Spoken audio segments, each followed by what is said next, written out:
Sup kabiyag, ayan, punta tayo sa ating kubo. Doon tayo magluluto ng ating pananghalian. Ito po ang ating kubo kabiyag, ayan o. Ayan, akyat po tayo diyan. At magluluto po tayo ng ating pananghalian kabiyag. Ayan o. Ito po ang ating kubo kabiyag. Ayan. Nasa taas po ito ng Melina. Ayan po. Magluluto po tayo ng ating pananghalian kabiyag. Ayan po ang matatanaw dito sa taas ng kubo kabiyag. Sa bukid na. Kasi nasa tree house po tayo. Ayan po oh. Ayan po yung paligid ng ating kubo. Ito na ang ating igat kabiyag na nahuli sa baba ng aking pamangkin kagabi. Puro bukid na yan kabiyag. Kasi namana po sila kagabi kabiyag. Ayan, mga 3 piraso po ito. Lutuin po natin sa adobo sa gata with spicy and sweet. Ayan. Napakasariwa po nito kabiyag. Kaya masarap po ito sa adobo sa gata. Ayan po, hinihiwa ko na po para makabigay nga ko nada ti Ilocano. So nga iwa-iwa ti babasit tapno makabingay aduga binti mangan nga kadwak damdama kabiyag. Kaya iwain natin ang maliliit. Ayan, maghihiwa na po ako ng ating mga ricado na sibuyas, luya, saka bawang sa ating adobo.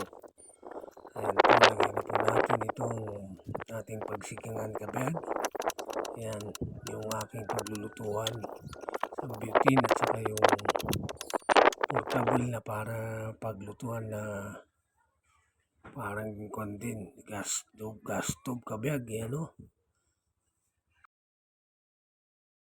Ayan, nakasala na po ito ng ating paglulutuan na sinigang po kabiyag. Ayan po.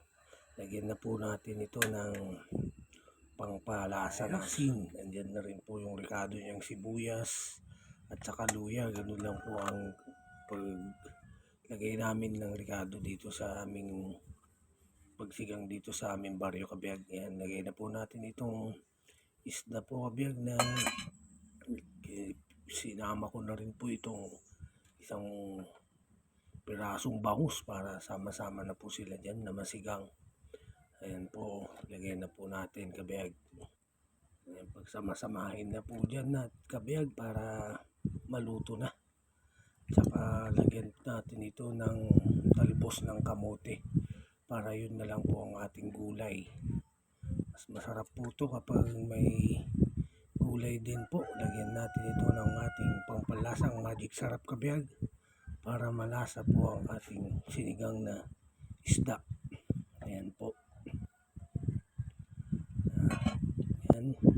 Then na po natin mulo ito kabiyag para ilagay na po natin itong ating talbos. Ayan, lagay na po natin ang ating talbos ng kamote kabiyag. Kaya sariwang-sariwa po ito kasi galing po sa tanim natin sa backyard. Madali lang po magtanim dito kasi maraming pagtataniman. Ayan, lagyan po natin ng kilig asim na sinigang mix kabiyag para po makilig asim ang aking mga kasamang kakain mamaya kabiyag. Ayan,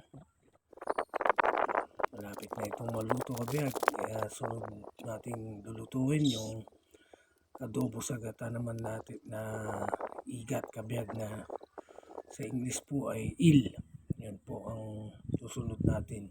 Ayan, kulong-kulo na po ang ating sinigang na isda kabiyag. At ito na, mukhang nasunog na yata. Yan, lagay na po natin ng toyo kabiyag ang ating adobo sa gata na igat.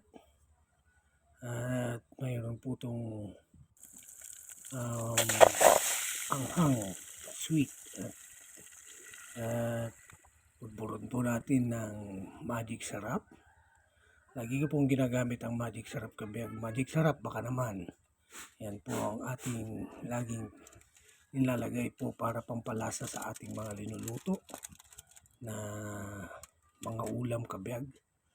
Kaya sana magic syrup, alam mo na. Ayan, kumukulo na po ang ating ginataang adobo igat kabihag or il. Ayan po. Lapit na maluto. Ayan, hindi na po kayo at kakain na po tayo kabihag. Yan po yung mga kasama kong kakain dito sa ating kubo. At hanggang sa muli po, maraming salamat and God bless. Sakto dito. Para sa tubig. Ang sabong na tabagin. Oh, pwede makita mo pag sabungan na.